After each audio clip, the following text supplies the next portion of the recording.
দুনিয়ার মধ্যে সব থেকে ভালো কাজ কি, ভালো আমল কি? আপনারা বলবেন সব থেকে ভালো আমল হচ্ছে নামাজ পড়া, সব থেকে ভালো আমল হলো বাবা মা খেদমত করা, সব থেকে ভালো আমল আরো অনেকগুলো কথা আপনারা বলবেন। কিন্তু দুনিয়ার মধ্যে সব থেকে উত্তম কাজ হচ্ছে আল্লাহর জমিনে আল্লাহর দিন কায়েমের জন্য জীবন দিয়ে কাজ করা। এর প্রমাণ হলো অনেক সময় আল্লাহ রাব্বুল আলামিন নামাজকে মুলতবি করে দিয়েছিলেন।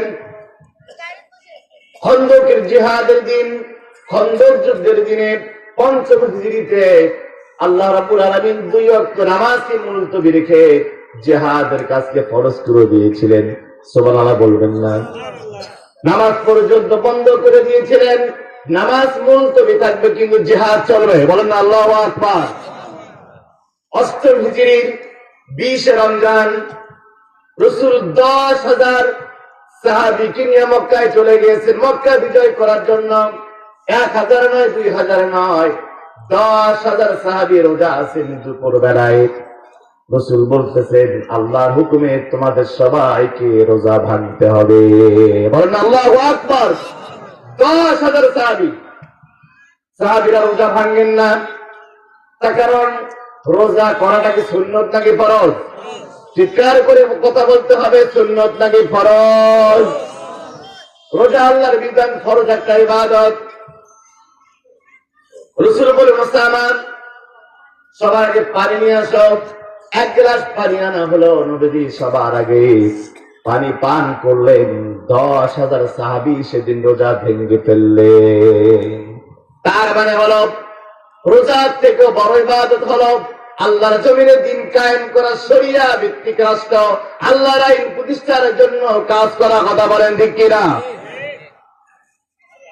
হুদায়বিয়া সন্ধির সময় রাসূল ইহরামের কাপড় পরেছেন, তিনি উমরা করবেন। এমন অবস্থায় শোনা গেল উসমান বিন আফফান রাদিয়াল্লাহু তাআলা আনহুকে মক্কায় তাকে হত্যা করা হয়েছে।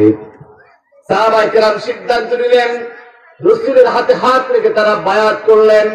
বায়াতে রিদওয়ান নামে যারা পরিচিত, তারা সিদ্ধান্ত নিলেন যতক্ষণ পর্যন্ত উসমান হত্যার বিচার না হবে ততক্ষণ পর্যন্ত আমরা মদিনায় ফিরে যাব না। ওই দিন বিশ্বনবী জনাবে মুহাম্মদ রাসূলুল্লাহ ইহরামের কাপড় তিনি খুলে ফেললেন।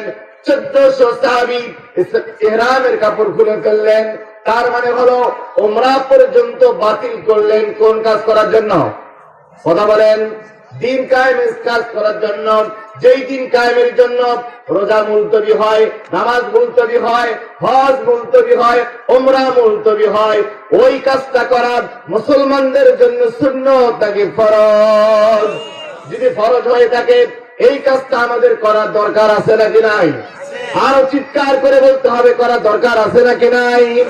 আমরা কারা কারা রাজি আছি? তুমি হাত তুলে আল্লাহকে দেখাই।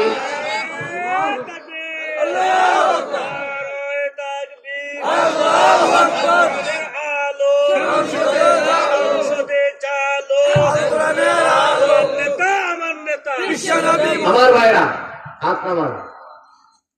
যে কাজটা করার জন্য নামাজ মুলতবি হয়ে যায়, 10,000 সাহাবী রোজা ভাঙলেন মক্কা বিজয়ের দিন। আবার বদরের যুদ্ধের দিনেও 313 জন সাহাবী 17 রমজান 2 হিজরি 313 জন সাহাবী রোজা ভাঙলেন। নবীজি ইহরামের কাপড় খুলে ফেললেন। কি করার জন্য? আল্লাহর জমিনে দিন কায়েম করার জন্য।